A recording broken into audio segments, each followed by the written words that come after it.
εκδήλωση, όπως είπα και πριν, είναι η πρώτη που διοργανώνεται από την Εκκλησιακή Πρωτοβουλία Γαλατικό Χωριό. Τίτλος είναι Κυπριακών, τελευταία πράξη του γράμματος, Moe Momentum και περιραίουσα ατμόσφαιρα. Γενικότερα, στα πλαίσια μιας γενικότερης κινητοποίησης που υπάρχει από το κυπριακό ζήτημα, η διαδικτυακή ομάδα Γαλατικό Χωριό θα πραγματοποιήσει μια σειρά εκδηλώσεων, αρχής και εννοές με τη σημερινή. Η συζήτηση που θα αναπτυχθεί θα επικεντρώνεται στο κυπριακό πρόβλημα, στην πορεία των συνομιλιών, κυρίως από τον Μάιο και την εκλογή του αρχηγού στην ηγεσία του ψευδοκράτους, καθώς και στα μέτρα οικοδόμησης εμπιστοσύνης, την ατμόσφαιρα που δημιουργείται σε πολιτεία και στην κοινωνία εξαιτίας του.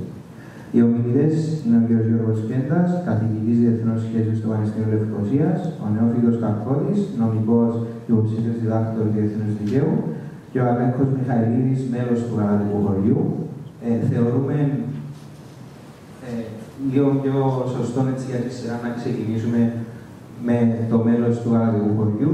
Ο Αλέκος Μιχαηλίδης είναι φοιτητής στο Τμήμα Ιστορίας και Αρχαιολογίας του Αριστοτέλειου Πανεπιστημίου Θεσσαλονίκης, αρχισυντάκτης της μηνιαίας της Αττικής Πολιτικής Εφημερίδας Ένωσης, ενώ αρθρογραφεί τακτικά σε διάφορα ιστολόγια και έντυπα μέσα.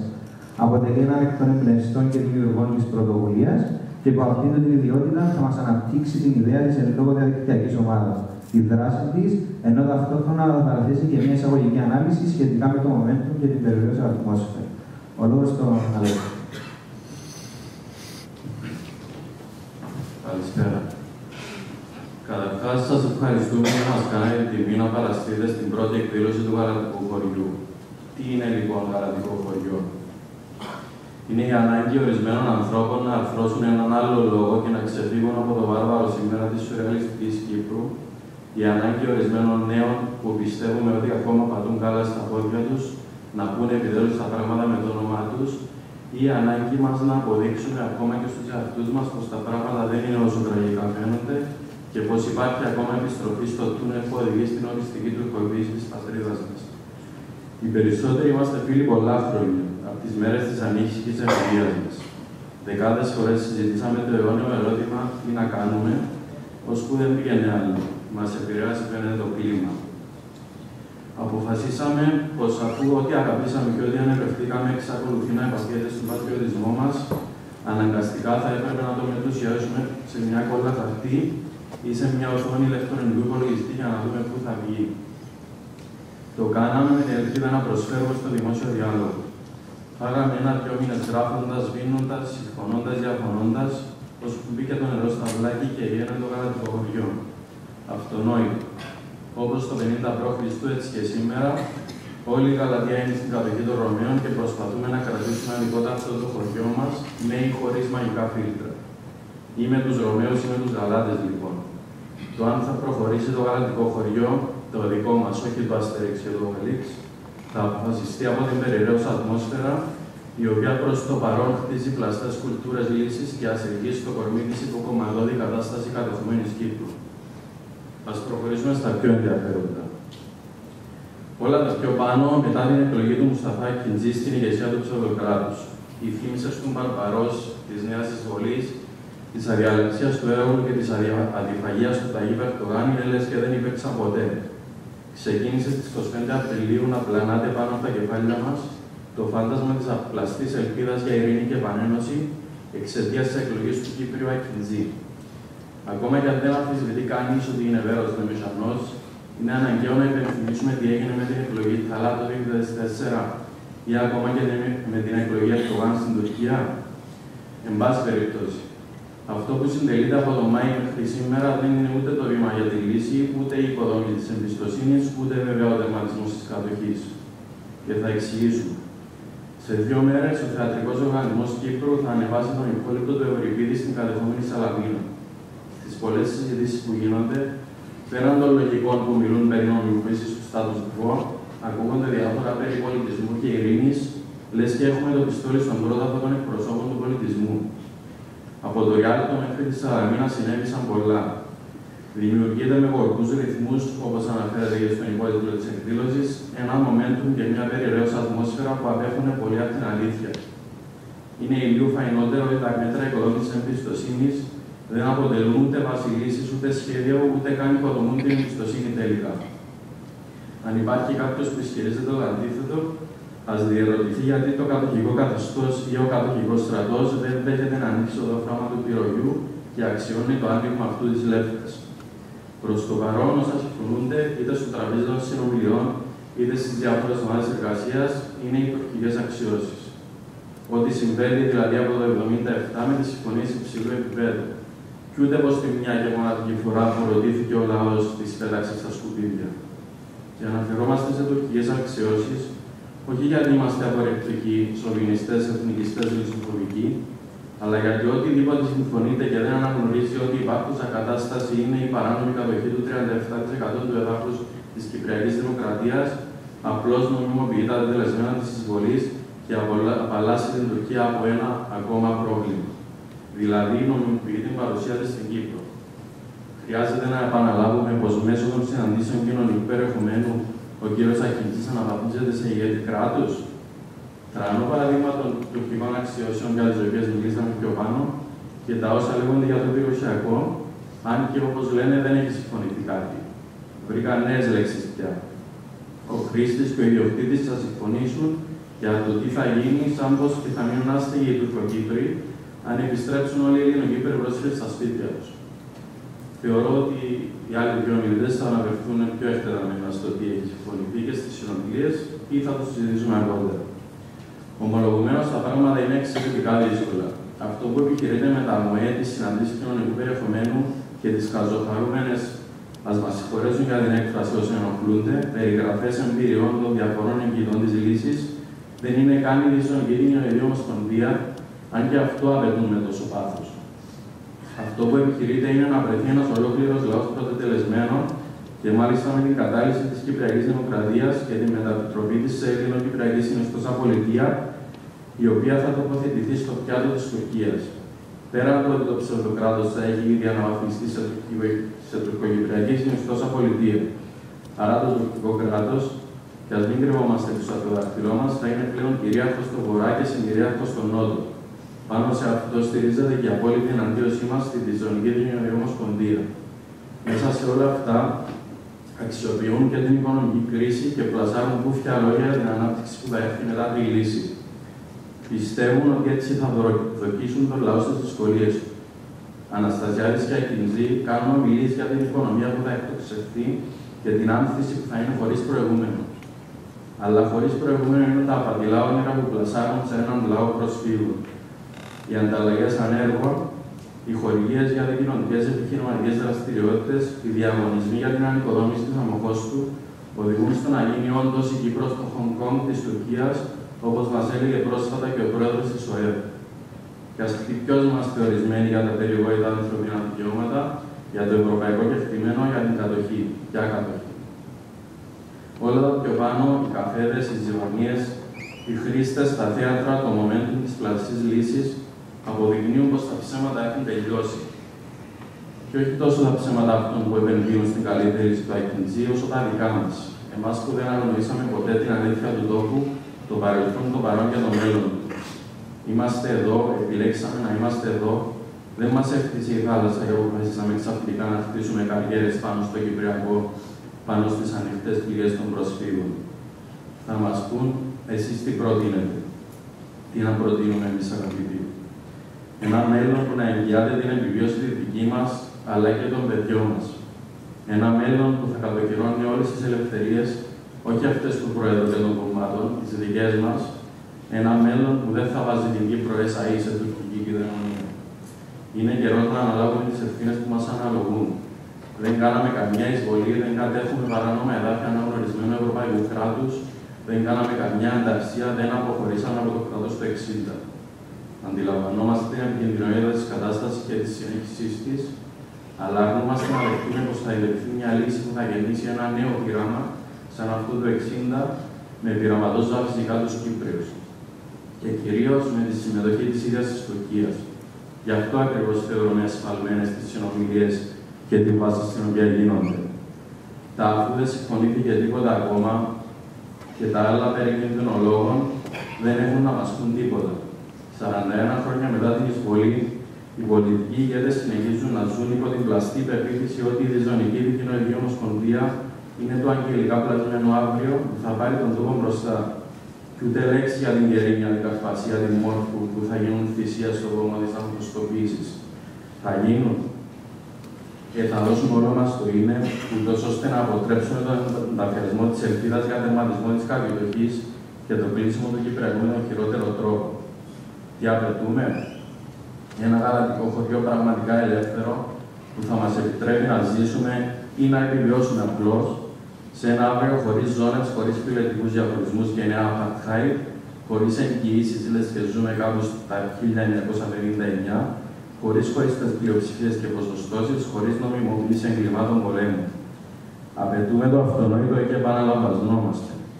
Να αξιωθούμε να περπατήσουμε ελεύθερη τη μισή Λευκοσία, να στρίψουμε αριστερά προς τη Μόρφου, να προσκυνήσουμε τους όρους, να διασχίσουμε τη ζώδια. Ακούραστοι να συνεχίσουμε προς την Κερίνια, να αγκαλιαστούμε στο κατακραίο κείμενο από τους Ελληνοκύπριους τουρίστες λιμανάκι, να αναπαυθούμε για ώρα στην αχυροποίητα του αυξεντίου στον κανοπά μας, να αντικρίσουμε το βάρεμοντε μας, να μυριστούμε τον αέρα του καρδιού πριν επιστρέψουμε στο δικό μας, όχι του Χριστόφια ή του Χάσικου. Απνευστεί να βαδίσουμε στον Άγιο Αμβρόσιο, στην ακαθούστη γυαλούσα στην κόμμα του γυαλού, πριν καταλήξουμε στην τύπου της καλής θελήσεως, στο γεμάτο κατοχικό στρατό πυρώη και τελικά να αναστενάξουμε στο βαρόσι του Ευαγόρα, όχι στο βαρόσι της κουλτούρας και της ψευδολύσης και των επενδυτών. Αυτό απαιτούμε και τρώμε πέτρες στο βουνό αν δεν έχει να φάμε. Στο μεν καλώς. Ευχαριστώ.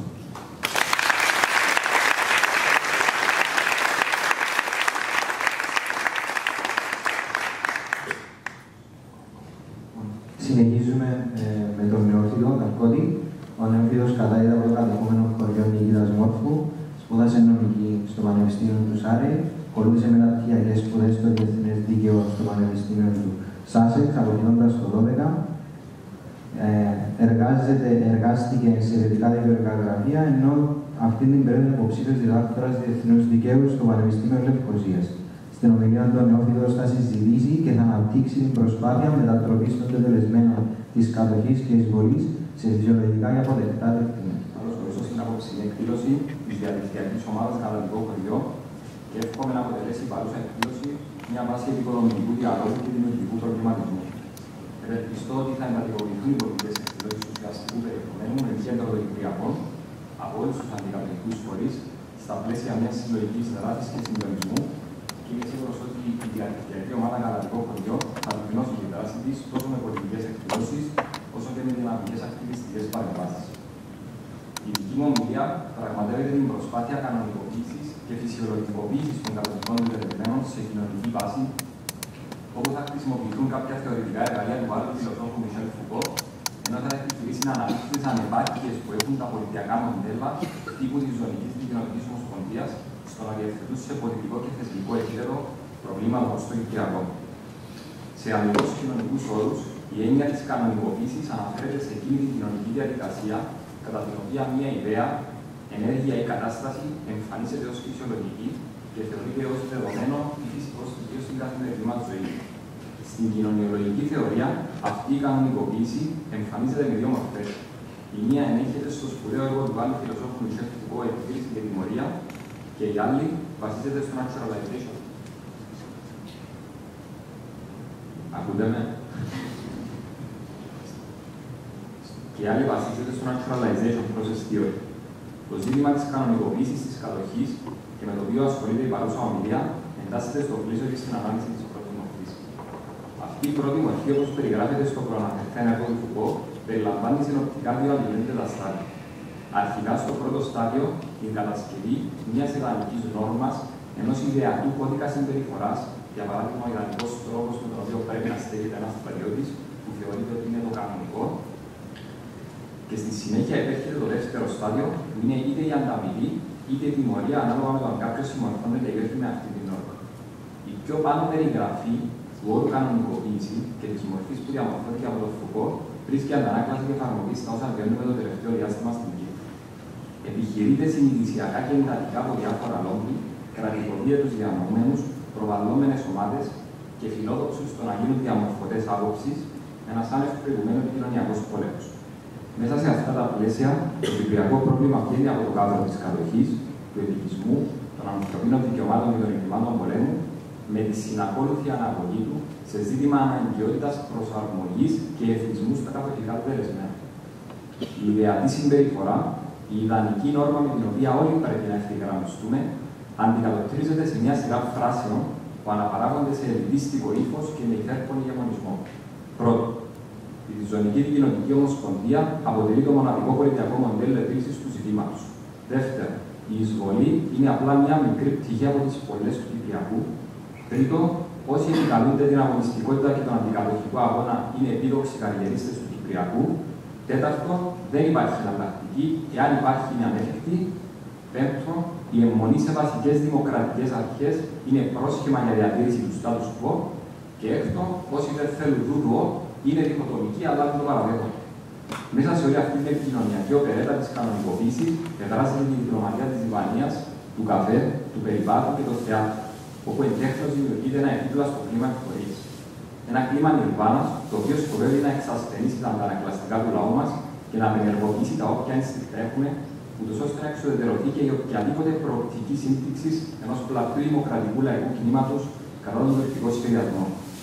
Ένα κλίμα που μας θέλει να εκλαμβάνουμε το Κυπριακό ως μια περιπετειούλα μεταξύ δύο νέων που ερωτεύτηκαν και ψήθηκαν ταυτόχρονα, που απαρνήθηκαν τα πάθη των οικογενειών τους ενίοτε και άλλοτε όχι. Λες και το Κυπριακό είναι μεξικάνικη σαυλόπερα που αναμένει ένα happy end, και όχι υπαρκτό ζήτημα συστηματικής εθνοκάθαρσης του Κυπριακού λαού στο σύνολό του από το πολιτικό-στρατιωτικό σύμπλεγμα της Τουρκίας. Και είναι εδώ που επάλληλα ακολουθεί το δεύτερο στάδιο που περιέγραψε ο Φουκώ. Αυτό δηλαδή της τιμωρίας σε όσους δεν συμμορφώνονται με την δικαιωμένη θέση, με τον ιδεατό κώδικα συμπεριφοράς. Όσοι δεν υποτάσσονται σε αυτή την προσέγγιση του Κυπριακού, παρουσιάζονται από τους νεοφώτιστους οργανικούς διανόμενους της εξουσιαστικής ελίτ ως εθνικιστές, διχοτομικοί, απορριπτικοί, αναχρονιστικοί, καριερίστες του Κυπριακού, λιτοφοβικοί και βολευμένοι. Όλες αυτές οι αυθαίρετες ετικέτες, οι νεολογισμοί, οι αφορισμοί και οι χαρακτηρισμοί, πέρα από ότι φανερώνουν αδυναμία εκφοράς του πολιτικού λόγου και έλλειψη δομημένης επιχειρηματολογίας, στοχεύουν στην απονοηματοδότηση της προσωπικότητας του διαφωνούντος και κατ' επέκταση τον ευθερισμό της θέσης που εκφράζει. Δυσοδομούν και επιθυμούν με ύπουλο τρόπο συνεπώς στο να πετύχουν και ένα άλλο διπλό στόχο. Από τη μία, η πατριωτική και αντιομοσπονδιακή θέση που ερείπεται στη δημοκρατία και το δίκαιο παρουσιάζεται ως ρατσιστική και ακροδεξιά τοποθέτηση, αφού γνωρίζουν τις αρνητικές παραδηλώσεις που υπέχουν αυτοί οι όροι και τους αρνητικούς συνειρμούς που προκαλούν. Προσπαθούν λοιπόν να εξευτερίσουν τον αντικατοχικό αγώνα που είναι ο πραγματικός του σκοπός, ενδύοντας τον με ένα άλλο ιδεολογικό πλαίσιο. Ενώ στρεψόδικα, οι λέξεις αποκτούν ακριβώς το αντίθετο νόημα από αυτό που έχουν. Από την άλλη, αποενεχοποιούνται οι ακραίες εθνικιστικές και σοβινιστικές αξιώσεις της τουρκικής πλευράς, ακόμα και αν αυτές προέρχονται από τον δίθεν προοδευτικό Ακιντζή, που απολαμβάνει την ασυλία της κυβέρνησης και της ηγεσίας του ΑΚΕΛ και εμφανίζονται ως έλογες, ως ρεαλιστικές μέσα στις πραγματικότητες που δημιουργήσε η 40χρονη κατοχή.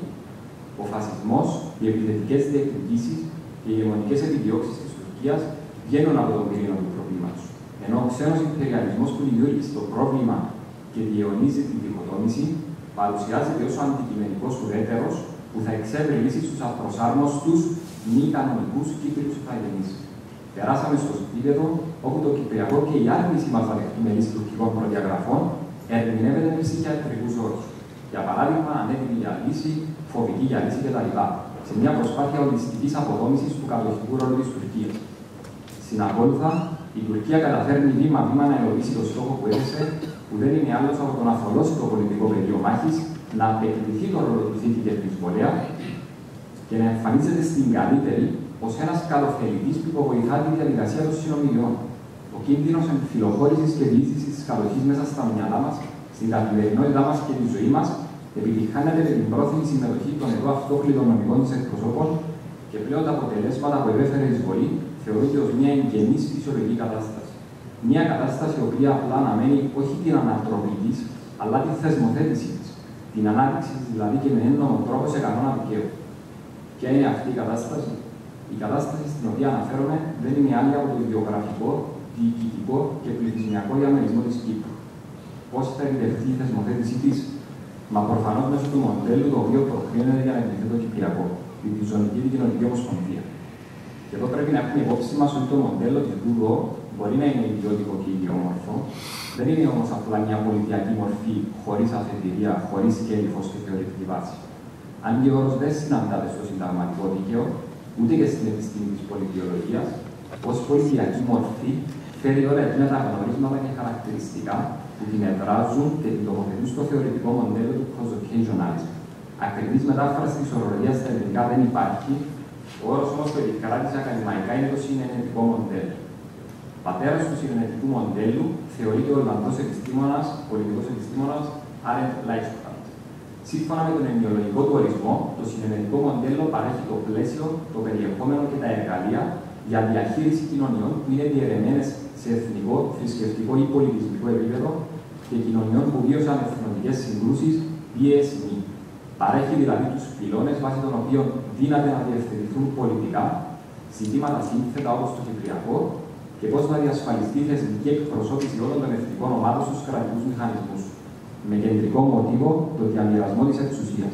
Power sharing. Στην Κύπρο είναι ο όρος πολιτική ισότητα, αυτός έχει επικρατήσει. 4 κύριες παραμέτροι του συνενετικού μοντέλου είναι οι εξής. Πρώτον, διαμοιρασμός εξουσίας. Δεύτερον, αναλογικές ποσοστώσεις.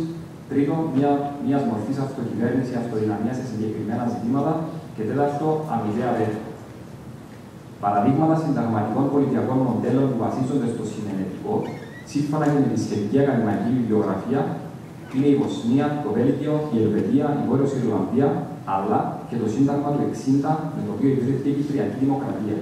Για παράδειγμα, τα αμοιβαία βέτο, πρόεδρος Ελληνοκύπριος και αντιπρόεδρος Τουρκοκύπριος, η χωριστή εκλογή καταλόγη, ο εγκυμένος αριθμός θέσεων στην Βουλή για Τουρκοκύπριους, όλα αυτά είναι στοιχεία δηλωτικά του συνενετικού μοντέλου. Αυτά τα μοντέλα έχουν και κοινά στοιχεία που βασίζονται στην ίδια θεωρία, έχουν όμως και σημαντικές διαφορές ανάλογα με το ιστορικό-πολιτικό υπόγραφο του κράτους. Πρέπει να λεχθεί ότι αυτού του είδους οι διευθετήσεις δεν βρίσκουν εφαρμογή μόνο σε ομοσπονδιακά ή σε ομοσπονδιακά κράτη, αλλά και ενιαία κράτη. Και θέλω να ανοίξω μια παρένθεση εδώ για να τονίσω κάτι. Κάτι που δεν θα αναλυθεί εκτενώς στην δική μου ομιλία, ελπίζω να γίνει σε κάποια άλλη εκδήλωση μετέπειτα στη συζήτηση. Το ζήτημα δεν είναι να εκπορεύεται ένας στήρος αφηρημένος αντιομοσπονδιακός λόγος, ούτε και ως αντιδιάστολη να προβάλλεται μια αόριστη γενικότερη πρόταση για ενιαίο κράτος. Γιατί και τα ενιαία κράτη ενδέχεται να περιλαμβάνουν διαρρετικές πρόνοιες. Αυτού του είδους οι πολιτικές διευθετήσεις και μορφές δημοκρατίας που βασίζονται στο συνενετικό μοντέλο έχουν δεχτεί μια κριτική από διάφορες κατευθύνσεις και διαφορετικές σχολές σκέψης. Από τη φιλελεύθερη θεωρία μέχρι τη μαρξιστική. Με όλες να έχουν ως κοινό παρανομαστή το γεγονός ότι αυτά τα μοντέλα θεσμοθετούν τις εθνικές και θρησκευτικές ταυτότητες ως διαχωριστικούς μηχανισμούς της κοινωνίας, ενσωματώνουν στο συνταγματικό μοντέλο τους φιλετικούς διαχωρισμούς, προσδίδοντας τους επίσημη υπόσταση και ρόλο και αναγάγουν σε κανόνα δικαίου τις εθνικοθρησκευτικές διαφορές. Η λεγόμενη συνενετική δημοκρατία θεωρείται το αντίθετο της πλειοψηφικής δημοκρατίας και της αρχής ένας άνθρωπος της μία ψήφος. Ενώ είχε επικριθεί για το ότι υποδαβλίζει την πόλωση, τους εθνοτικούς ανταγωνισμούς και τον σεκταρισμό. Ενδυναμώνει τους εθνοκοινωνικούς εθνικισμούς και σοβινισμούς, δεν τους αμπλεί. Για παράδειγμα, όπως έγινε στη Βοσνία, αλλά και στο Βέλγιο. Στο Βέλγιο δεν προηγήθηκε η εισβολή και κατοχή από μια ξένη χώρα, ούτε ιστορικά υπήρξαν έντονες εθνικές συγκρούσεις μεταξύ Ολλανδόφωνων Φλαμανδών και Γαλλόφωνων Βαλωνών. Παρ' όλα αυτά, πολλοί ακαδημαϊκοί θεωρούν ότι το συνενετικό μοντέλο αναζωογόνησε τον εθνικισμό και υπέθαλψε αποσχιστικές τάσεις. Σημειώνουμε ότι πέρσι στις εκλογές το κόμμα Νέα Φλαμανδική Συμμαχία των Φλαμανδών Εθνικιστών Αυτονομιστών ήταν το πρώτο κόμμα στην περιοχή της Φλάνδρας. Αναπαράγει λοιπόν παθογένειες και θνησιγενείς αδυναμίες σε συνταγματικό επίπεδο. Τελεολογικά, αναζητώντας το σκοπό θέσπισης των κύριων νομοθετικών διατάξεων, πάντα θα καταλήγουμε στις εθνοτικές διαφορές. Αναπόδραστα, οι εθνικές συγκρούσεις διαιωνίζονται και κλιμακώνονται με ένταση. Τα ανθρώπινα δικαιώματα, ατομικά, πολιτικά και κοινωνικο-οικονομικά, δεν αποδίδονται στους πολίτες απευθείας από το Σύνταγμα, αλλά κατ' ουσία στις εθνικές κοινότητες. Επομένως, η εθνική καταγωγή και θρησκεία έχει αντίκτυπο και επικαθορίζει τα δικαιώματα που έχει ο κάθε πολίτης. Και επειδή η εθνική ταυτότητα είναι βαθιά πολιτικοποιημένη και αναβαθμισμένη, οι πολιτικές ηγεσίες κάθε ομάδας οχυρώνονται πίσω από ένα εθνικιστικό λόγο και αρθρώνουν ισχυρή εθνικιστική ρητορική, διότι θέλουν να έχουν έρισμα στην κοινότητά τους. Αυτό βραχυδεικλώνει την ομαλή λειτουργία του κράτους, δημιουργεί ένα δυσεφάρμοστο, ανελαστικό και εύθραυστο πολιτιακό σχήμα. Συναφώς, καθίσταται δύσκολη η καλλιέργεια κοινής πολιτικής κουλτούρας και κοινής πολιτικής ταυτότητας μεταξύ των εθνικών ομάδων λόγω της περιχαράκωσης σε ένα πολυεπίπεδο στρώμα ταυτοτήτου. Στην περίπτωση της ΛΟΥΓΟ θα είναι πρώτα η εθνική, μετέπειτα η κοινοτική, ύστερα η πολιτιακή και έσχατη κοινή ομοσπονδιακή. Επιπρόσθετα, όταν μια εθνική ομάδα διοικεί και ελέγχει με τους δικούς της θεσμούς και μηχανισμούς μια συμπαγή εδαφική περιφέρεια, τότε ελοχεύει ο κίνδυνος απόσχησης. Αυτός ο κίνδυνος αυξάνεται αν υπάρχει γεωγραφική εγκύτητα με μια εθνικά συγγενική και γειτονική χώρα. Η σχέση δηλαδή που αυτομάτως θα αποκτήσει την τουρκοκυπριακή πολιτεία με την Τουρκία στα πλαίσια της ΛΟΥΓΟ. Κάποιοι παραπλανητικά λένε ότι και στη Γερμανία ή τις ΗΠΑ υπάρχει ομοσπονδία. Τα συντάγματα όμως της Γερμανίας και των ΗΠΑ δεν έχουν πολιτικές ρυθμίσεις και θεσμικές πρόνοιες που να βασίζονται στο συνενετικό μοντέλο. Τα μοντέλα τους δηλαδή είναι μεν ομοσπονδιακά, αλλά μη συνενετικά. Για παράδειγμα, δεν υπάρχει οποιαδήποτε διάταξη στο Σύνταγμα των ΗΠΑ που να προνοεί ότι η πολιτεία της Καλιφόρνιας θα διοικείται και θα ελέγχεται σαν από Αφροαμερικανούς και ότι η πολιτεία της Νέας Υόρκης από την άλλη θα διοικείται και θα ελέγχεται σαν από λευκούς. Ούτε οποιαδήποτε πρόνοια που να λέει ότι η γερουσία θα πρέπει να αποτελείται 50% από λευκούς και 50% Αφροαμερικανούς. Δεν υπάρχουν τέτοιες διαιρετικές πρόνοιες με νομοθετικά κατοχυρωμένες φιλετικές διακρίσεις. Η ομοσπονδία σε αυτές τις μεγάλες χώρες υφίσταται καθαρά για λόγους διοικητικής και εδαφικής αποκέντρωσης, χωρίς όμως φιλετικούς, εθνικούς ή άλλους διαχωρισμούς που να υποθετούν την κρατική λειτουργία. Αυτό βέβαια δεν πρέπει να εκκληθεί ότι μπορούμε να έχουμε ομοσπονδία στην Κύπρο με μη συνενετικά στοιχεία. Δεν θα υπήρχε νόημα άλλωστε και βάσει τη έκταση του νησιού να πάμε σε ομοσπονδιακό μοντέλο. Στην Κύπρο η μοναδική ομοσπονδία που συζητιέται είναι η ζωνική. Ακόμη και αν υπήρχε περίπτωση συζήτηση πολυπεριφερειακή ομοσπονδία, ούτε αυτή θα μπορούσε να ξεφύγει του συνενετικού μοντέλου που εξετάστηκε πιο πάνω. Γιατί και πάλι στόχο τη τουρκική πλευρά θα ήταν να αποδώσει εθνοτικού προσδιορισμού στι περιφέρειες και την κεντρική κυβέρνηση. Φίλοι και φίλες, η θέση τη Τουρκία για ομοσπονδία με δύο πολιτείες, όπου κάθε κοινότητα θα διοικεί από μια περιοχή, αποτελεί τουρκικό γεωπολιτικό στόχο εδώ και δεκαετίες. Πέρα από τις εκθέσεις στην Χάτερη, ανιχνεύεται και επίσημα στα έγγραφα του ΟΗΕ και του Συμβουλίου Ασφαλείας ήδη από τα μέσα της δεκαετίας του 60. Τον Μάρτιο του 1965, σχεδόν 10 χρόνια πριν το πραξικόπημα και την εισβολή, ο ειδικός διαμεσολαβητής του ΟΗΕ για το Ολυμπιακό Γκάλο Πλάζα ανέλαβε να χαρτογραφήσει και να καταγράψει τις θέσεις κάθε πλευράς μέσω μιας έκθεσης που κατατέθηκε στο Συμβούλιο Ασφαλείας. Σε αυτή την έκθεση η τουρκική πλευρά υποστηρίζει και προτείνει τη λύση ομοσπονδίας με δύο ζώνες για την Κύπρο. Μάλιστα, αναγνωρίζοντας ότι δεν υπήρχαν οι φυσικές αντικειμενικές συνθήκες για ομοσπονδία, επειδή ο λαός ζούσε διασπορτισμένος, η τουρκική πλευρά πρότεινε αναγκαστική μετακίνηση πληθυσμών για να δημιουργηθούν οι προϋποθέσεις. Τελικά, αυτή τη μετακίνηση πληθυσμών θα εξασφάλιζε τους όρους για ομοσπονδοποίηση της Κύπρου, την πέτυχε 10 χρόνια μετά με τη στρατιωτική εισβολή. Διαβάζω αυτολεξία αποσπάσματα από τις παραγράφους 72 μέχρι 76 της έκθεσης Γκάλο Πλάζα, ημερομηνίας 26 Μαρτίου 1965, όπου εμπεριέχονται οι θέσεις της τουρκικής πλευράς. Συνοπτικά, θα επιθυμούσαν φυσικό διαχωρισμό από την ελληνοκυπριακή κοινότητα. Η πρώτη τους επιλογή ήταν η αναζήτηση αυτού του διαχωρισμού με μια κατευθείαν διχοτόμηση της Κύπρου ανάμεσα στο τουρκικό και ελληνικό έθνος, επέκταση των οποίων κατά τη γνώμη τους ήταν η τουρκοκυπριακή και ελληνοκυπριακή κοινότητα. Παρ' όλα αυτά, λαμβάνοντας υπόψη πως σε αυτό δεν θα συμφωνούσαν οι Έλληνες και οι Ελληνοκύπροι, τροποποίησαν αυτή την ιδέα τους έτσι ώστε να δημιουργηθεί ένα ομοσπονδιακό κράτος πάνω από τον γεωγραφικό διαχωρισμό των δύο κοινοτήτων.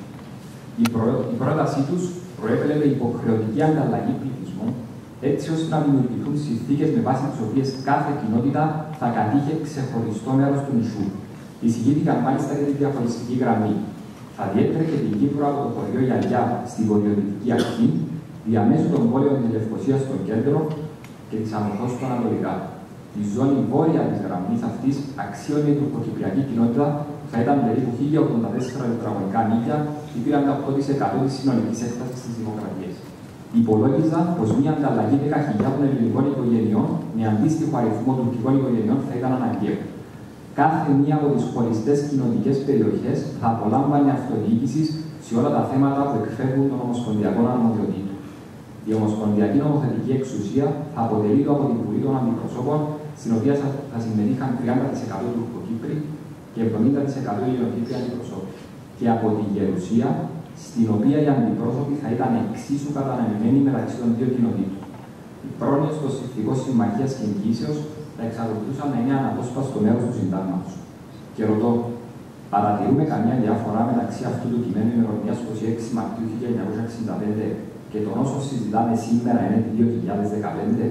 Η απάντηση είναι πως όχι. Υπό το φως των πιο πάνω, ας αντιληφθούμε έστω και τώρα τα αυτονόητα.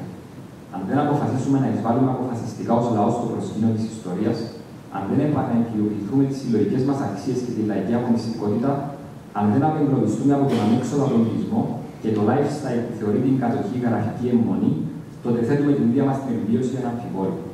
Ο εκτουρκισμός που συντελείται με αιχμή τον επικισμό δεν θα αναβληθεί για κάποιο άγνωστο μέλλον, σε κάποια άλλη χώρα, κάποιο άλλο πλανήτη, αλλά θα καταστεί οριστικό γεγονός του παρόν. Ή θα πιάσουμε το νήμα της ιστορίας για να εμφάνουμε εμείς στο μέλλον μας, ή θα το πάρουν άλλοι για να το πλέξουμε αβεβαιότητα. Δεν υπάρχουν ούτε αυτόκλητοι σωτήρες, ούτε πεφωτισμένες ηγεσίες που θα οδηγήσουν στην απελευθέρωση. Αυτό έχει καταδείξει η ιστορική εμπειρία. Για να γίνει ο λαός αφέντης στην γη του, θα πρέπει να χαράξει ο ίδιος τον δρόμο, μέσα από την κοινωνική χειραφέτηση και τη δημοκρατική αυτοοργάνωση. Και για να απαντήσω και στο ερώτημα που θέτει η εκδήλωση, όχι, δεν πιστεύω ότι είναι η τελευταία πράξη του δράματος με την αρνητική σημασία, αρκεί να κινητοποιηθεί ο λαός σε επίπεδο βάσης.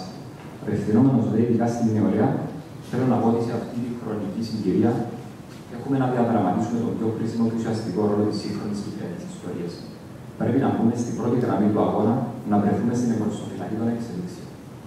Γιατί όπως έγραψε η τουρκοκύπρια Φαϊζέ στο ποίημα της, τη θεατρική παράσταση του οποίου παρακολούθησαν και οι καταστασιάδες και αρχηγοί, προφανώς όμως χωρίς να δώσουν σημασία στο περιεχόμενο του, μας προειδοποιεί εκοφαντικά από το μέλλον, λέγοντας: φοβάμαι ότι αυτή η περιβόητη παραδεισένια δικοινοτική διζωνική πατρίδα δεν θα βρει θέση στα σκουπίδια της ιστορίας.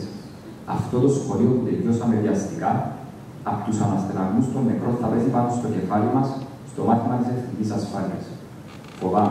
Φοβάμαι πολύ για την δικαιοσύνη που θα ζήσει κάτω από το όριο της φτώχειας και εκεί θα ξεψυχήσει. Ευχαριστώ πολύ για την προσοχή σας.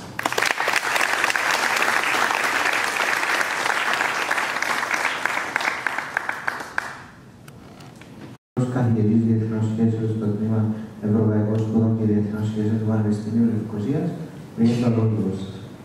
Ευχαριστώ πολύ. Καταρχάς, θέλω να ευχαριστήσω το Γαλατικό Χωριό και τους ιδρυτές και μέλη αυτής της διαδικτυακής κοινωνίας εμβολής. Και πρωτού μπω στην κυρίως παρέμβασή μου, θέλω να κάνω δύο παρατηρήσεις ουσιαστικής σημασίας, νομίζω. Αρχίζοντας από αυτό που σημειώσε ο Αλέκος Μιχαηλίδης στην τοποθέτησή του, ότι αυτή είναι μια κοινότητα νέων η οποία δραστηριοποιείται κάνοντας απλά το καθήκον της στον αντικατοχικό αγώνα. Πιστεύω ότι είναι μια πολύ σημαντική στιγμή για την κοινωνία μας, όταν νέοι άνθρωποι, νεότεροι άνθρωποι, αν το πει κάποιος, αν μπορεί να πει κάποιος, αναλαμβάνουν την ευθύνη ενάντια της ιστορίας. Και αυτό νομίζω ότι είναι ένα από τις πιο σημαντικές παρατηρήσεις που μπορεί να κάνει κάποιος. Η δεύτερη παρατήρηση, και μπαίνοντας στη δική μου τοποθέτηση, αφορά το ένα από τα ερωτήματα τα οποία θέτει η εκδήλωση για την περιραίουσα ατμόσφαιρα. Έχω να σημειώσω ότι υπάρχει μια παρανόηση γενικά στην κοινωνία. Ότι αυτή η περιραίουσα ατμόσφαιρα την οποία ζούμε σήμερα και την οποία έχουν περιγράψει πολύ γλαφυρά και ο Αλέκος και ο Νεοφυτός, είναι ίσως μοναδική. Βεβαίως, οι παλαιότεροι θα θυμούνται πολλές τέτοιες περιραίουσες ατμόσφαιρες στο πρόσφατο και στο μακρύτερο παρελθόν.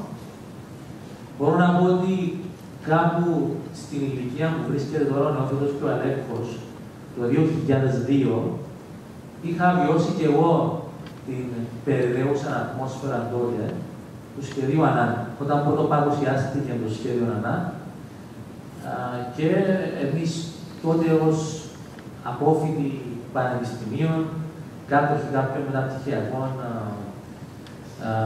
διπλωμάτων, πτυχίων, προσπαθήσαμε, όπως είχαν και σήμερα, να πω μια εξαιρετική και επιστημονικά άρτια τεκμηριωμένη ομιλία ο Νεόφυτος Καρπότης, να εξηγήσουμε τι είναι η δικοινοτική διζωνική ομοσπονδία και εδώ τότε έπρεπε να την συσχετίσουμε με το σχέδιο ΑΝΑ. Πρέπει να σας πω ότι τότε πολλοί κόσμος, σχεδόν η συντριπτική πλειοψηφία των πολιτών τότε στην Κύπρο, όταν ήρθε το σχέδιο ΑΝΑ και το διάβασαν μερικά κομμάτια του, είχαν οι περισσότεροι πέσει από τον ουρανό. Δηλαδή, είδαν να παρουσιάζεται μπροστά τους έναν έγγραφο, το οποίο ήταν σε αντιδιαστολή όλα όσα έκαναν οι πολιτικοί όλα αυτά τα χρόνια, από το 1974. Σε τότε οι πρόσφυγες θα απασταθούν στη σπίτια τους, ότι η τουρκική κατοχή θα δερματιστεί, ότι θα αποχωρήσουν τα τουρκικά στρατεύματα, ότι θα υπάρξει αποκατάσταση των ανθρωπίνων δικαιωμάτων και αντί τούτου έπρεπαν σημεία και τέρατα να προνοούνται σε εκείνο το σχέδιο. Ότι τελικά τα τουρκικά στρατεύματα θα παραμείνουν, οι εγγύησεις της Τουρκίας θα παραμείνουν, ότι οι έμπικοι θα παραμείνουν και ούτω καθεξής. Τότε, όπως και η γενιά του Αλέκου και του Νεόφυτου και οι συνοδοιπόροι τους, δεν πέσαμε εμείς από τον ουρανό. Και δεν πέσαμε εμείς από τον ουρανό, όπως και κάποιοι άλλοι της γενιάς μου, διότι είχαμε μελετήσει το τι εστί Ομοσπονδία και το τι συζητείται ως Ομοσπονδία, και όταν παρουσιάστηκε αυτό το έγγραφο, το οποίο ονομάστηκε Σχέδιο ΑΝΑ, και βλέπω και εδώ στο ακροατήριο και κάποιοι οι οποίοι προηγήθηκαν τη δική μας γενιά και μελέτησαν αυτά τα έγγραφα, ήταν κάτι το οποίο ήταν αναμενόμενο. Αυτό που θέλω να πω όμως, γιατί περιραίωσε την ατμόσφαιρα του, δεν θέλω να μείνω επί του παρόντος σε αυτήν, τουλάχιστον στην τρέχουσα παρέμβαση μου. Είναι ότι αυτό που ζούμε σήμερα γενικά το ζήσαμε την περίοδο μεταξύ Νοεμβρίου του 2002 και πιο έντονα Δεκέμβριο του 2002, αλλά μέχρι και τον Μάρτιο του 2003.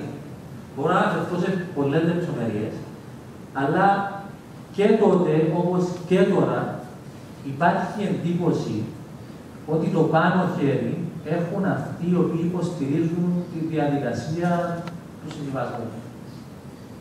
Αυτοί οι οποίοι είναι έτοιμοι να δεχτούν οποιαδήποτε πρόταση παρουσιαστεί ως πρόταση λύση του Κυπριακού, διότι πρέπει να τελειώνουμε, έχουν περάσει πολλά χρόνια, μας έχουν βαρεθεί τα Ηνωμένα Έθνη και ούτω καθεξής και όλα αυτά τα οποία έχει πει προηγουμένως ο Νεόφυτος, δεν θέλω να επαναλάβω. Επομένως, η περιραίωσα ατμόσφαιρα την οποία ζούμε σήμερα δεν είναι καθόλου πρωτόγνωρη, ούτε πρωτότυπη. Παρ' όλα αυτά, σημειώνω έτσι ως θετική παρατήρηση, ότι για μια γενιά τουλάχιστον νέων ανθρώπων, αυτή η περιραίωσα ατμόσφαιρα αντιμετωπίζεται ως πρωτοφανής.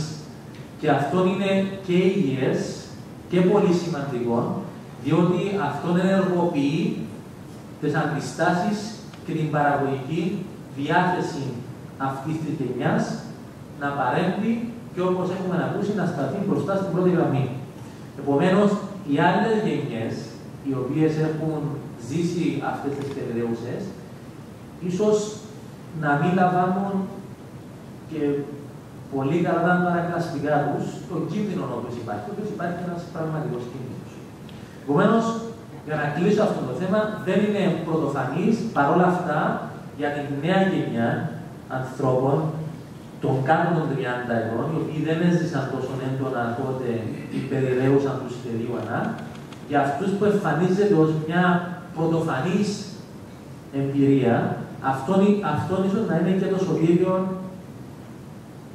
η σωτήρια κινητήριος δύναμη ή το αναζητούμενο μαγικό φίλτρο του γαλακτικού χωριού, για να μιλήσω παραβολικά, το οποίο θα ενδυναμώσει τους ανθρώπους αυτούς. Επομένως, αυτό καλώς ορίζεται. Το δεύτερο σημείο το οποίο θέλω να πω, προτού μπω στη συζήτηση των ερωτημάτων τα οποία έχουν τεθεί από τους διοργανωτές. Αφορά την κοινοτική της Ζωνική Ομοσπονδία. Θα ήθελα να κάνω κάποιες παρατηρήσεις σχετικά με όλα αυτά που είπε ο νεόφυτος στη δική του, επαναλαμβάνω, εξαιρετική ανάλυση. Η πρώτη παρατήρηση η οποία πρέπει να γίνει είναι ότι πια δεν μιλάμε στις συνομιλίες για την κοινοτική της Ζωνική Ομοσπονδία. Θέλω να σημειώσω εδώ μία λεπτομέρεια της ιστορίας, η οποία ενδεχομένως να είναι επουσιώδης. Παρ' όλα αυτά, νομίζω ότι χρειάζεται να την σημειώσει κάποιος. Ο όρος είναι δικοινοτική διζωνική ομοσπονδία. Στην καθομιλουμένη πια και στην αρθρογραφία επικρατεί ο όρος διζωνική πρώτα δικοινοτική ομοσπονδία. Αυτό θα μου πείτε είναι μια επουσιώδης παρατήρηση, την οποία να απασχολήσω σε κάποιον ερευνητή ιστορικό του Κυπριακού, ο οποίος μπορεί να εντοπίσει ότι κάποια χρονική στιγμή αποφάσισαν κάποιοι αντί να αρχίσουν από το δικοινοτική, να αρχίσουν από το διζωνική. Παρ' όλα αυτά, αυτό έχει μια ουσιώδη σημασία. Διότι ανέκαθεν, όπως σημειώσε ο νεόφυτος, από το 1965 ήδη η ερευνητική σκαπάνη έχει αναδείξει ότι πριν από τη δεκαετία του 1960 η Τουρκία είχε μια συγκεκριμένη στρατηγική επιβολής αυτού του διζωνικού διαχωρισμού και στις συνομιλίες, και θα αναφερθώ στη συνέχεια πιο λεπτομεριακά για το περιουσιακό, η βασική αρχή διαπραγμάτευσης όλων των ψηφών του Κυπριακού είναι η διζωνικότητα. Για τους Τούρκους, η αρχή της διζωνικότητας είναι η πεμπτουσία της διαπραγματευτικής, τακτικής και ουσιαστικής πρόταξης θέσεων στις διαπραγματεύσεις. Και σιγά σιγά έχει περάσει στην δική μας φρασιολογία που αυτό μπορεί να πει κάποιος ότι μπορεί να το αναγάγει κάποιος ως μια αισθητική παρατήρηση να προηγείται η διζωνική του δικοινοτισμού. Παρ' όλα αυτά, όπως πολύ σωστά σημείωσε ο νεόφυτος, το 2015, δηλαδή 50 χρόνια μετά από την έκθεση Καροπλάζα, στην ουσία συζητούμε τον εξορθολογισμό των τουρκικών θέσεων. Αυτό στην ουσία γίνεται στις διαπραγματεύσεις. Και αυτό εμφανίζεται ως πολύ φυσιολογικό. Η δεύτερη παρατήρηση όσον αφορά την κοινοτική διζωνική ομοσπονδία αφορά το στοιχείο της διζωνικότητας στο πλαίσιο με τη φιλετικότητα. Δηλαδή, αυτό το οποίο έχει αναδειχθεί και στο πλαίσιο της βιβλιογραφίας, αλλά και στο πλαίσιο της πρακτικής. Μπορώ να σας αναφέρω πολλά παραδείγματα. Θα σταθώ μόνο στο παράδειγμα του Βελγίου και του Καναδά για να δείξω τη διαφορά.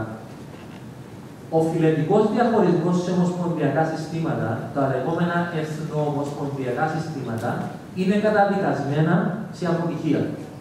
Δεν υπάρχει ούτε ένα φιλετικό, εθνοτικό, ομοσπονδιακό σύστημα στον κόσμο, το οποίο να έχει επιβιώσει ή να μην είναι γεμάτο προβλήματα.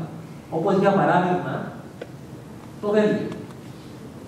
Εάν μελετήσει κάποιος την περίπτωση του Βελγίου, το Βέλγιο είναι ένα κράτος το οποίο στην ιστορία αναδείχθηκε ενός ανεξάρτητο κράτος τα τέλη του 19ου αιώνα, σχεδόν ταυτόχρονα με την ίδρυση του ελληνικού κράτους.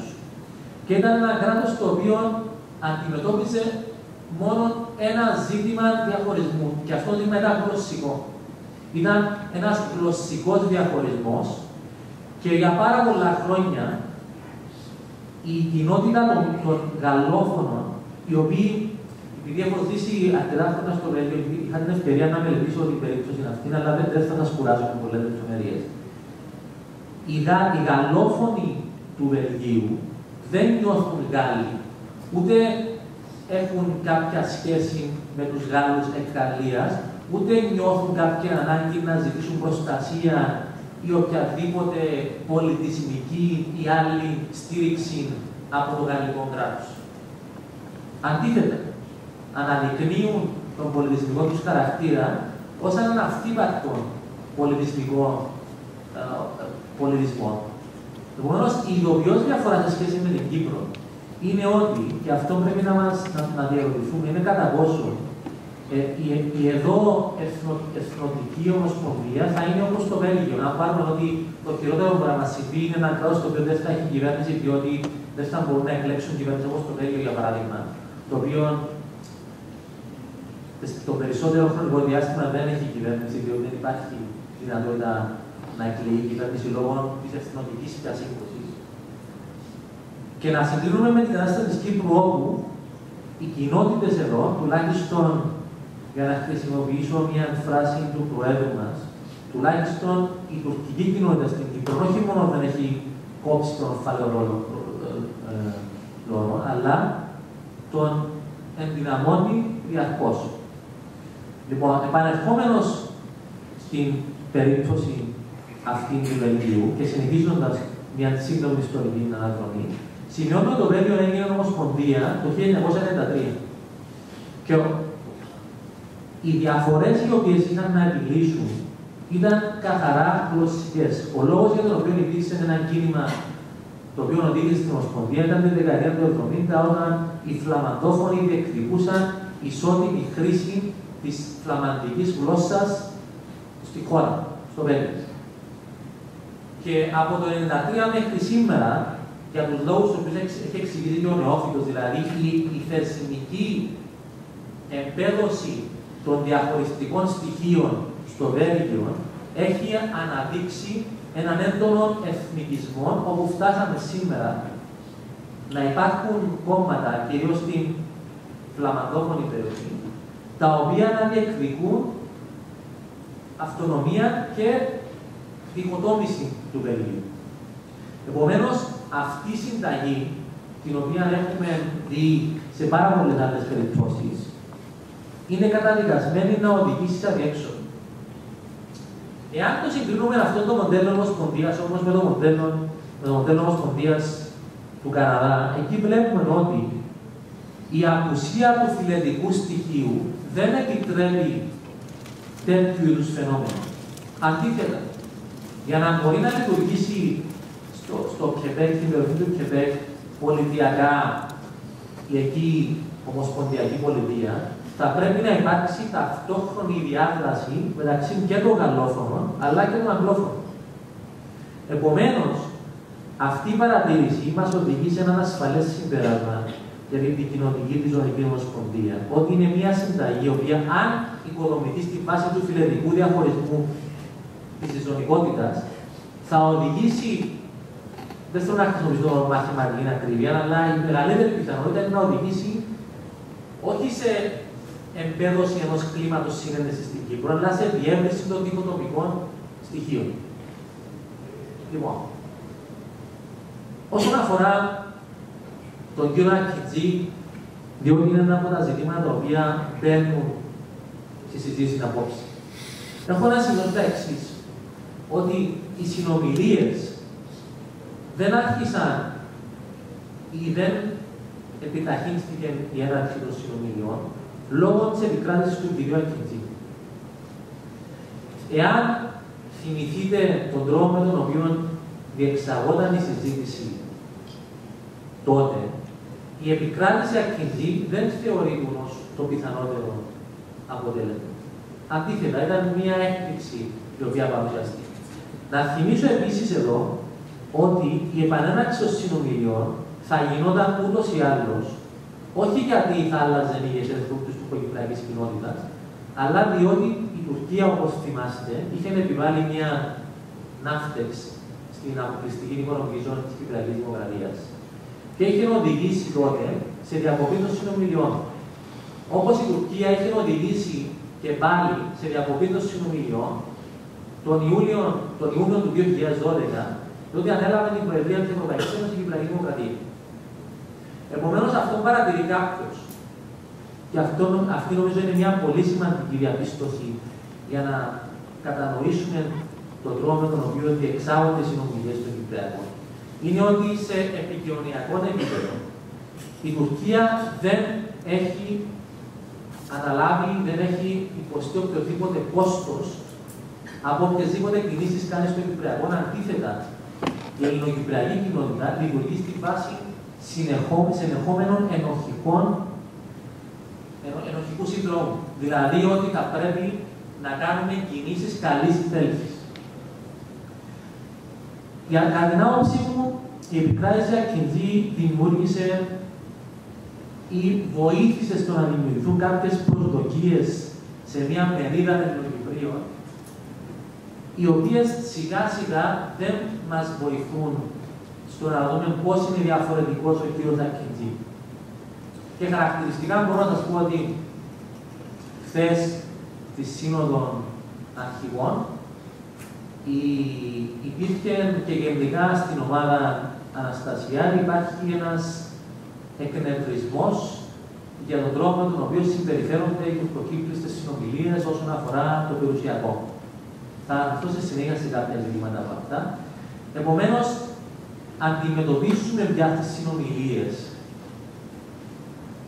Αυτό που αντιμετωπίζαμε και επί παρουσίας του κυρίου Τσαλάτ και επί παρουσίας του κυρίου Έρωλου.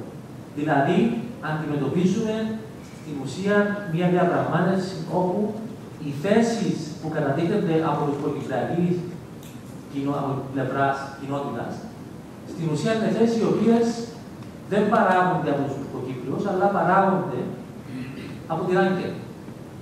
Και εδώ έχω να σημειώσω το εξής, το οποίο νομίζω ότι είναι σημαντικό να το σημειώσει κάποιος. Είναι ποιος είναι ο διαπραγματευτής των Τουρκοκυπρίων στις συνομιλίες. Γιατί έχει επιλεγεί αυτός ο άνθρωπος αντί αυτού το οποίο ο κ. Ακκιντζή ήθελε. Λόγω των σχέσεων του με το τουρκικό Υπουργείο Εξωτερικών. Πρέπει να σας πω ότι υπάρχουν παραδοχές και από τα Ηνωμένα Έθνη σε έγγραφα δικά τους, τα οποία έχουμε μελετήσει και δημοσιεύσει, ότι οι θέσεις των Τουρκοκυπρίων που κατατίθενται στις συνομιλίες είναι θέσεις οι οποίες παράγονται στην ουσία στην Άγκυρα. Επομένως, με απλά λόγια, αυτό το οποίο παρατηρούμε στις συνομιλίες και σήμερα και διαχρονικά, είναι ενώ από τη μια δημιουργείται μια περιραίουσα ατμόσφαιρα για τον τουρκοκύπριο συνομιλητή διαπραγματευτή, ηγέτη.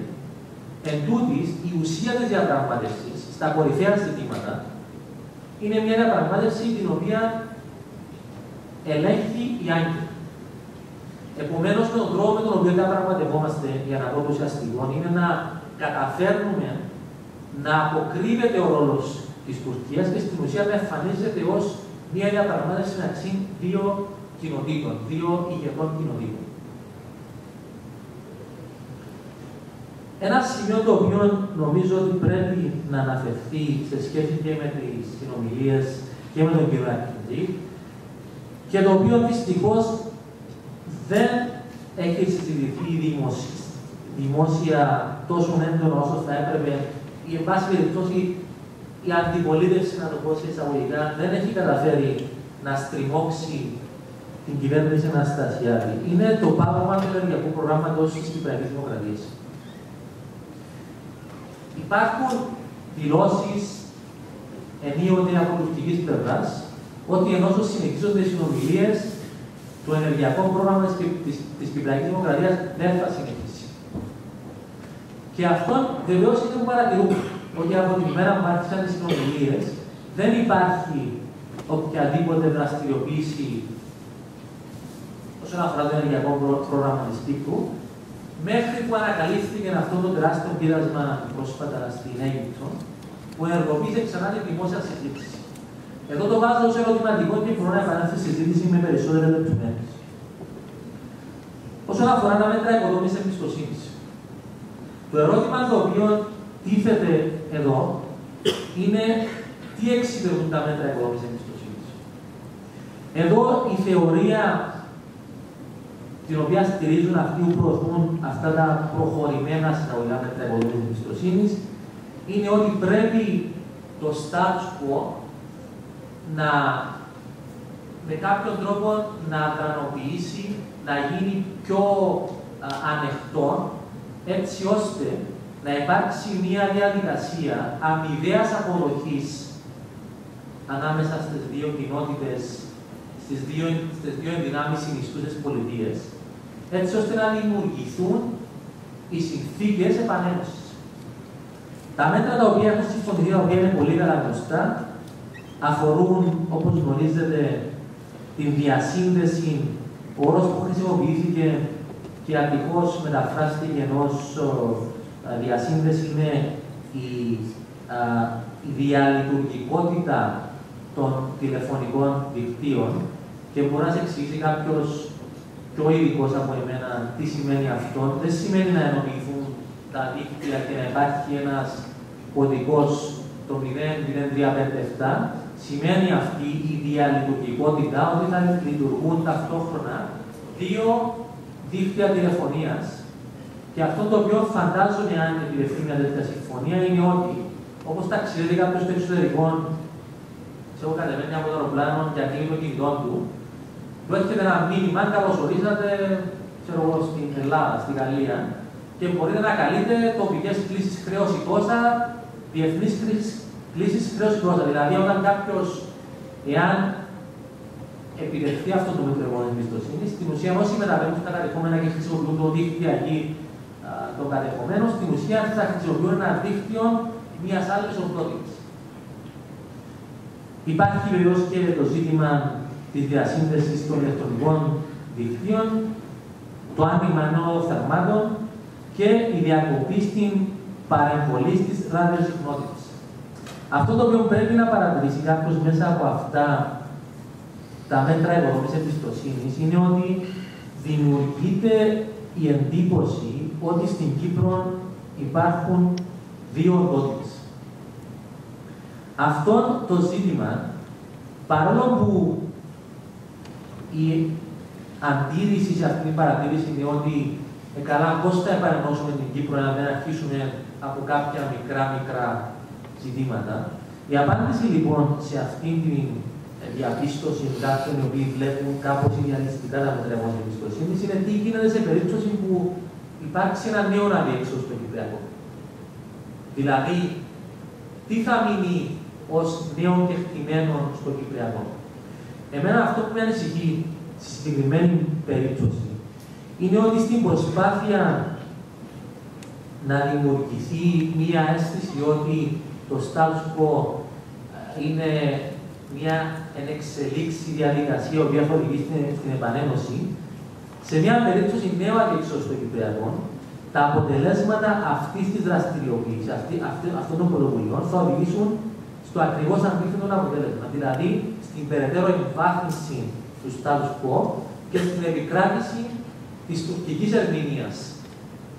Και εδώ θέλω να σταθώ για να κάνω μια σύντομη ανάλυση για αυτό το ζήτημα, το οποίο θεωρώ πολύ σημαντικό. Εάν δείτε τα ψηφίσματα των ΗΠΑ και διάφορα ψηφίσματα για την Κύπρο, σημειώνουν ότι το status quo στην Κύπρο είναι απαράδεκτο. Πώς ερμηνεύονται αυτή η φράση, τουλάχιστον από δικής μας πλευράς, ότι είναι απαράδεκτα τα κατοχικά δεδομένα τα οποία έχουν επιβληθεί από την εισβολή και τη συνεχιζόμενη κατοχή. Και άρα η άρση του status quo σημαίνει η άρση των κατοχικών δεδομένων. Κάτι δική μας ερμηνεία. Η τουρκική ερμηνεία του status quo είναι διαφορετική παραδοσιακά. Ότι το status quo είναι στην ουσία η απομόνωση των Τουρκοκυπρίων και η άρνηση της διεθνούς κοινότητας να αποδεχθεί ότι στην Κύπρο υπάρχουν δύο κράτη. Οι δύο οντότητες. Η δυναμική η οποία έχει αναπτυχθεί τα τελευταία χρόνια όσον αφορά αυτή την φράση το status quo στο Κυπριακό, στην ουσία ανοίγει μια διαφορετική προοπτική, σύμφωνα με την οποία, και αυτή είναι η τουρκική θέση η οποία άρχισε να κερδίζει έδαφος διεθνώς, ότι το status quo δεν είναι βιώσιμο. Που τι σημαίνει αυτό? Ότι σε περίπτωση που δεν λυθεί το Κυπριακό αυτή τη φορά, τότε θα πρέπει να αρχίσει μια ομαλοποίηση του status quo. Το ερώτημα που βάζω εγώ είναι κατά πόσο τα μέτρα τα οποία έχουν ανακοινωθεί ως μέτρα οικονομικής εμπιστοσύνης, κατά πόσο βοηθούν το δικό μας επιχείρημα, το επιχείρημα της ελληνοκυπριακής κοινότητας της συνομιλίας τουλάχιστον, κατά πόσο βοηθούν την υπόσταση της κυπριακής δημοκρατίας ή κατά πόσο βοηθούν μια άλλη δυναμική στο Κυπριακό. Τώρα το ερώτημα τι γίνεται στις συνομιλίες. Βεβαίως το τι γίνεται στις συνομιλίες πολύ λίγοι το γνωρίζουν. Δεν υπάρχει δημόσια ενημέρωση πέραν κάποιων ανακοινώσεων και κάποιων διαρροών. Θέλω να κάνω ειδικά σχόλια για το ζήτημα του περιουσιακού, το οποίο είναι τρέχον στην επικαιρότητα. Έχει επιλεγεί μια μέθοδος ενημέρωσης των πολιτικών αρχηγών, κατά την άποψή μου, εντελώς ανορθόδοξη. Δηλαδή, καλούνται στο προεδρικό κάποιοι εκπρόσωποι των κομμάτων, τους δίνουν τρεις δέσμες εγγράφων σε ένα δωμάτιο και τους λένε διαβάστε τα, δεν μπορείτε να πάρετε σημειώσεις και μεταφέρετε ό,τι θυμάστε. Και αυτό γιατί έγινε, διότι σύμφωνα αυτό δεν υπόθηκε επίσημα από κυβερνητικής πλευράς, απλώς διέρευσε και συζητείται δημοσίως και δεν μπορώ, εγώ δεν έχω κάποια πολιτική ιδιότητα ή κάποιο λόγο να το αποκρύψω ή να κρύβω πίσω από τα λόγια μου. Θεωρείται ότι ο κύριος Περδίκης πήγε στο Προεδρικό, διάβασε το έγγραφο για το περιουσιακό, πήρε σημειώσεις και μετά το διέβρεψε στον τύπο και η ενημέρωση πρέπει να σταματήσει. Επομένως, όσον αφορά το ζήτημα του περιουσιακού, η ενημέρωση η οποία μπορούμε να έχουμε ως κοινωνία είναι από την ενδυνάμει απομνημόνευση που θα έχουν όσοι επισκεφτούν το Προεδρικό και μελετήσουν τα έγγραφα αυτά και ό,τι είναι στην καλή τους πρόθεση και διάθεση να συζητήσουν δημόσια. Βεβαίως, καταλαβαίνετε ότι αυτό είναι κάπως εστράπελο και είναι και εδώ μέλος του Εθνικού Συμβουλίου, του Σύνολου των Πολιτικών Αρχηγών, μπορεί να σας πει στη συνέχεια αν λέω αλήθεια ή αν αυτά που λέω τα φαντάζομαι. Δηλαδή, η θεωρία ότι οι πρόσφυγες αυτό που θέλουν αυτή τη στιγμή είναι λεφτά, cash. Επομένως, σύμφωνα με αυτή τη θεωρία, για την οποία δεν είμαι βέβαιος, δηλαδή μπορεί ένα ποσοστό των προσφύγων να επιλέγει αυτή τη θεραπεία, αλλά δεν είμαι βέβαιος εάν όλοι οι πρόσφυγες θα το επιλέξουν αυτό. Παρ' όλα αυτά, σύμφωνα με αυτή τη θεωρία, θα είναι κάπως εύκολο να επιληθεί το ζήτημα του περιουσιακού, κυρίως στις περιοχές όπου δεν θα επιστραφούν επί ελληνοκυπριακή, δηλαδή θα ανοίξουν τουρκοκυπριακή, τουρκική συνιστόσα πολιτεία ή συνιστό κράτος. Λοιπόν, σύμφωνα λοιπόν με αυτή τη θεώρηση, εάν αυτό είναι σωστό, αν το δεχτούμε αυτή την παραδόση σωστή, τότε μας οδηγεί στο επόμενο ερώτημα. Σε ποιο ποσό θα ανέλθει αυτή η αποζημίωση των προσφύγων. Σύμφωνα με κάποιες εκτιμήσεις που έγιναν τότε επί σχεδίου ΑΝΑ, μιλούσαμε για τουλάχιστον 10 δισεκατομμύρια. Με τον μηχανισμό τον οποίο εισηγήθηκε τότε η συντάξη του σχεδίου ΑΝΑ. που ήταν ένας εξαιρετικά μεταβολής και περίπλοκος μηχανισμός. Όχι λιγότερος από αυτός που συζητάμε σήμερα, αλλά εν πάση περιπτώσει είμαστε στα αρχικά στάδια, επομένως να μην μιλάμε υποθετικά. Το μη υποθετικό σενάριο όμως είναι ότι θα πρέπει να εξευρεθούν κάποια λεφτά. Η θεωρία της δικής μας πλευράς και αυτόν υποστηρίζει και ο ίδιος ο πρόεδρος είναι ότι αυτά τα χρήματα θα προέρθουν από εισφορές από τρίτα κράτη. Λοιπόν, να θυμίσω εδώ ότι τότε επί σχεδίου ΑΝΑ έγινε μία σύνοδος δωρητών με πενιχρά αποτελέσματα. Και να θυμίσω εδώ ότι οι σύνοδοι δωρητών, οι οποίες γίνονται και δεν είναι η πρώτη φορά που γίνονται στον κόσμο, γίνονται τα λεγόμενα pledges, λεγόμενες διακηρύξεις, δεσμεύσεις ότι εμείς θα δώσουμε τόσο. Από αυτές τις δεσμεύσεις οι οποίες γίνονται, πολύ μικρότερο ποσοστό στην ουσία καταβάλλεται στη συνέχεια. Αλλά, εν πάση περιπτώσει, ας πούμε ότι θα βρεθούν κάποια χρήματα. Το ερώτημα είναι οι πρόσφυγες οι οποίοι θα αποζημιωθούν θα πάρουν απευθείας χρηματική αποζημίωση ή θα πάρουν κρατικά ομόλογα. Αυτό προνούσε, εξ όσων θυμούμε και γνωρίζετε όσοι μελετήσατε το σχέδιο ΑΝΑ. Επομένως, ενώ αρχίζει επικοινωνιακά η καμπάνια για των περιουσιακών, ότι μην ανησυχείτε, θα πάρετε αποζημίωση αφού οι περισσότεροι αυτό θέλετε, στο τέλος της ημέρας αυτό δεν θα τους βοηθήσει καν επικοινωνιακά. Δηλαδή, στο τέλος της ημέρας θα παρουσιάσουν όχι χρηματική αποζημίωση, αλλά αποζημίωση με ομόλογα. Αυτή είναι η εκτίμηση δική μου. Και το τελευταίο σημείο το οποίο αφορά το περιουσιακό και πρέπει να έχει ως προβληματισμό αφορά ποιος θα είναι υπεύθυνος για την καταβολή της αποζημίωσης. Η Τουρκία, το ομόσπονδο κράτος ή οι συνιστώσεις πολιτείες. Εξ όσων γνωρίζω, η τουρκική θέση είναι ότι η αποζημίωση θα πρέπει να προέρθει από τη συνιστώσα πολιτεία της οποίας είναι υπήκοοι ή επηρεαζόμενοι. Δηλαδή, με απλά λόγια, το ελληνοκυπριακό συνιστό κράτος θα αποζημιώσει τους πρόσφυγες οι οποίοι δεν θα πάρουν την περιουσία τους. Όχι από τον ομόσπονδο προϋπολογισμό, αλλά από τον προϋπολογισμό της ομόσπονδης πολιτείας. Η δική μας θέση στις συνομιλίες είναι ότι αυτοί που σας είπα προηγουμένως, ότι θα πρέπει να προέρθουν από δωρεές τρίτου. Επομένως, καταλαβαίνετε ότι αυτό μας οδηγεί στο επόμενο μεγάλο ζήτημα των συνομιλιών, το οποίο είναι το οικονομικό. Η θεωρία η οποία χτίζεται πάνω στο οικονομικό είναι ότι ο μόνος τρόπος να ξεφύγουμε από την οικονομική κρίση σήμερα είναι να λυθεί το Κυπριακό. Εάν δεν λυθεί το Κυπριακό, δεν θα υπάρξουν επενδύσεις, δεν μπορεί να υπάρξει η επανόρθωση της οικονομίας. Εγώ έχω να κάνω μια εξής απλή παρατήρηση. Ότι μετά την εισβολή στην Κύπρο και την καταστροφή, την οποία μπορούμε να αναλύσουμε και σε αριθμούς και σε περιουσίες και σε πληθυσμιακά δεδομένα, υπήρξε μια οικονομική καταστροφή. Η οποία όμως σε μερικά χρόνια είχε οδηγήσει με την εργατικότητα των Κυπρίων, με διάφορους λόγους σε μια οικονομική ανάπτυξη.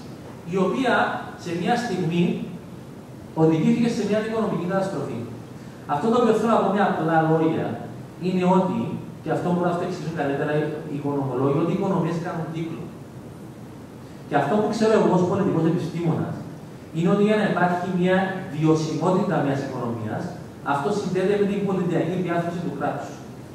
Εάν ένα κράτος είναι πολιτικά διαρθρωμένο με τρόπο ο οποίος θα οδηγήσει σε συνεχή πολιτιακά και συνταγματικά διέξοδα, τότε αυτόν θα οδηγήσει, όπως οδηγεί και σε ομόσπονδα πολιτεύματα, τα οποία γνωρίζουμε πολύ καλά, σε συνεχή οικονομικά προβλήματα και σε ζητήματα ανάπτυξης. Ένα από τα ζητήματα τα οποία οδηγεί το Βέλγιο, για να παραμείνω στο ίδιο παράδειγμα, σε συνεχή διάσπαση και ενδυνάμωση των εθνικιστικών κομμάτων, είναι το οικονομικό ζήτημα, το οποίο από τον καιρό που το Βέλγιο έχει γίνει ομοσπονδία, έχει οδηγήσει σε απίστευτη ανισορροπία ανάμεσα στις τρεις περιφέρειες. Το Βέλγιο, όπως γνωρίζετε, είναι τριπεριφερειακή ομοσπονδία. Με αποτέλεσμα οι Βαλόνοι να διεκδικούν περισσότερα, διότι καταβάλουν περισσότερα στον προϋπολογισμό. Επομένως, το απλό ερώτημα το οποίο εγώ θέλω να μου απαντήσει κάποιος ο οποίος υποστηρίζει την οικονομική ανάπτυξη είναι πώς αυτή η οικονομική ανάπτυξη μπορεί να είναι βιώσιμη και αειφόρος από τη στιγμή που πολιτιακά δεν θα υπάρχει σταθερότητα. Δεν θα μπορεί να εγγυηθεί κάποιος η σταθερότητα πολιτιακά. Και τέλος, θέλω να πω, να επανέλθω μάλλον από εκεί που άρχισα, για τη λεγόμενη προετοιμασία για το μεγάλο ναι. Τη στιγμή αυτή, σύμφωνα με μετρήσεις οι οποίες έχουν γίνει, αυτό το οποίο παρατηρεί κάποιος είναι ότι υπάρχουν κάποια ποσοστά Ελληνοκυπρίων οι οποίοι θα ψήφιζαν υπέρ οποιασδήποτε λύσης ανεξαρτήτως περιεχομένου. Και αυτό το ποσοστό, αυτή τη στιγμή μιλάμε, είναι μεγαλύτερο από αυτούς που θα απέρριψαν μια οποιαδήποτε λύση.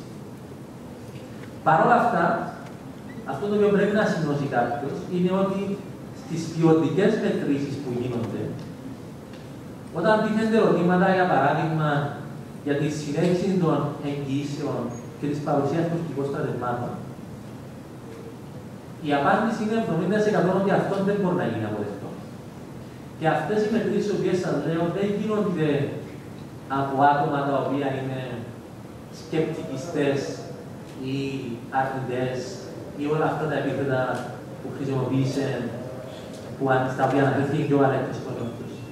Είναι άτομα τα οποία επιχορηγούνται από τους γνωστούς υποστηρικτές της επίλυσης του Κυπριακού. Και αυτό ανοίγει φυσικά ένα νέο κεφάλαιο, μάλλον επανανοίγει ένα γνωστό κεφάλαιο του Κυπριακού, το οποίο αφορά τη χρηματοδότηση διαφόρων μη κυβερνητικών οργανώσεων για τη διεξαγωγή καμπάνιων ενημέρωσης για το σχέδιο λήψης και το καθεξής. Να σημειώσω εδώ ότι σύμφωνα με παραδοχή μέλος το οποίο συμμετείχε σε μια τέτοια ομάδα το 2004, εάν δεν θυμάστε παλαιότεροι, εκδόθηκε ένα πράσινο βιβλιαράκι ο οδηγός του πολίτη για το σχέδιο ΑΝΑ. Για αυτόν το βιβλιαράκι λοιπόν υπήρξε επιχορήγηση γύρω στις 200.000 λίρες τότε. Λοιπόν, επομένως, εμένα ως πολίτη αυτού του κράτους και ως επιστήμονα, με απασχολεί αυτό το ερώτημα έντονα.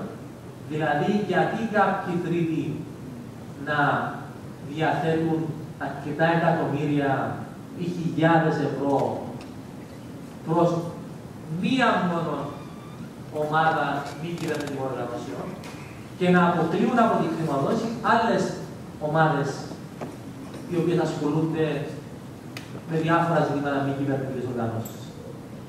Αυτό είναι ένα ζήτημα το οποίο νομίζω ότι ως κοινωνία πρέπει να αρχίσουμε να το συζητούμε. Αλλά όχι με αλλαγμούς, ταπελώματα και αφορισμούς, αλλά πρέπει να μας απασχολήσει ότι τι είδους δημοκρατία είμαστε και τι είδους δημοκρατία χτίζουμε όταν μια προσπάθεια για ενημέρωση της κοινής γνώμης και ενεργοποίηση της κοινωνίας των πολιτών βασίζεται σε μια μερίδα τουλάχιστον σε επιχορηγήσεις συγκεκριμένων οργανισμών με συγκεκριμένη πολιτική ατζέντα. Επομένως, και κλείνοντας την παρέμβασή μου, θέλω να πω ότι δεν ζούμε σε πρωτοφανείς στιγμές περιραίωσης ατμόσφαιρας. Σίγουρα τα πράγματα είναι πολύ διαφορετικά από το 2004.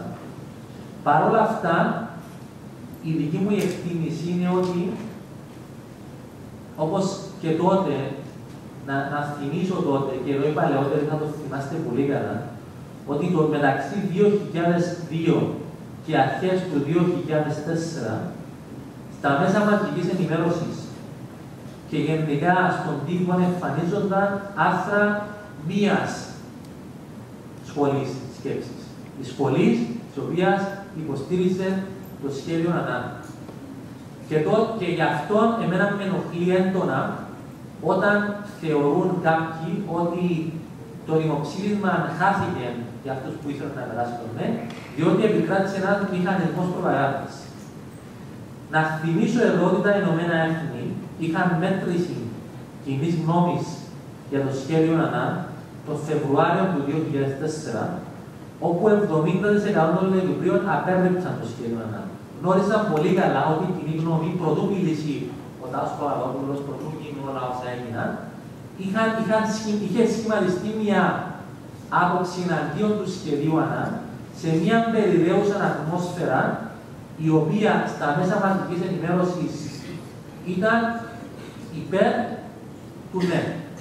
Όπως και σήμερα αυτό που επικρατεί στα μέσα ενημέρωσης τηλεοπτικά και την πλειοψηφία των εφημερίδων είναι μία άποψη. Εάν δηλαδή κάποιος το ποιοι εμφανίζονται στις τηλεοράσεις, το ποιοι αρθρογραφούν, το τι απόψεις προωθούνται σε συγκεκριμένες εφημερίδες και το καθεξής, θα δει ότι η περιραίουσα ατμόσφαιρα σήμερα είναι προς μία κατεύθυνση. Εμένα δεν με ανησυχεί αυτή η ατμόσφαιρα, διότι ενώ θα αποκαλύπτεται σύν τον χρόνο το ακριβές περιεχόμενο αυτού που θα συζητείτε, τότε θα δημιουργείται ξανά και η κοινή γνώμη. Και το δυστύχημα είναι ότι αυτό θα είναι σε βάρος όλων μας στο τέλος της ημέρας, διότι δεν θέλουμε ούτε να παραμείνει η διχοτόμηση, ούτε να συνεχιστεί το status quo, ούτε να χτίσουμε τείχος.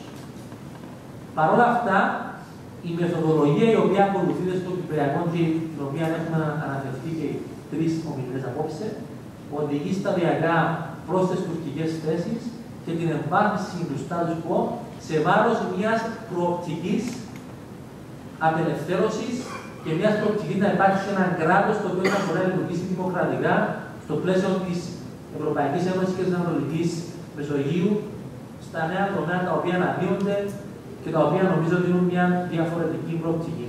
Ευχαριστώ.